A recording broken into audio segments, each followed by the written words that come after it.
Cebu City Mayor Michael Rama mibutyag nga ang kapestahan sa Senyor Santo Niño karong tuiga usa ka mega sinulog. Butyag sa suspendidong mayor nga ilang bag-uhon ang ilang preparasyon sa sinulog karong tuiga, hilabi na nga ang ubang mga foreign visitors ania karon sa Sugbo alang sa umaabot nga International Eucharistic Congress. Ang Cebu City Government ug ang Sinulog Foundation Incorporated mianunsyo sa mga kausaban alang sa sinulog celebration.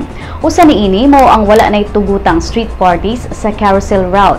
Wala nay bleachers ug tents sa agianan sa mga dancers, ginadili na sab ang ilinong makahubog ug mga sexy outfits nga isulob sa mga mosakay sa floats, dili na sab tugutan ang pagpanglabay ug mga baligya ug goodies gikan sa floats aron mapugngan ang posibleng stampede.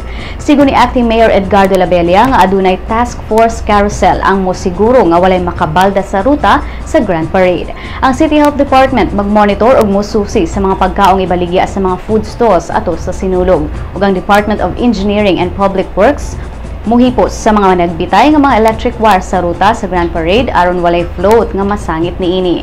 Duna say 11 ka mga kausyong buses ang himuong holding center sa nga temporaryong butangan sa mga magpabadlong ato sa Sinulog. Samtang alauna sa hapon karong adlawa, ipahigayon ang Sinulog 2016 Launching Parade. Maggikan ang parade sa Santo Niño Church sa may Osmeña Boulevard, muagi sa Gaisano Metro, lahu sa Osmeña Boulevard, dayon mo U-turn sa Fuente Osmeña Orelo side, dayon sa may RT Landon Street, paingon na sa Cebu City Sports Center.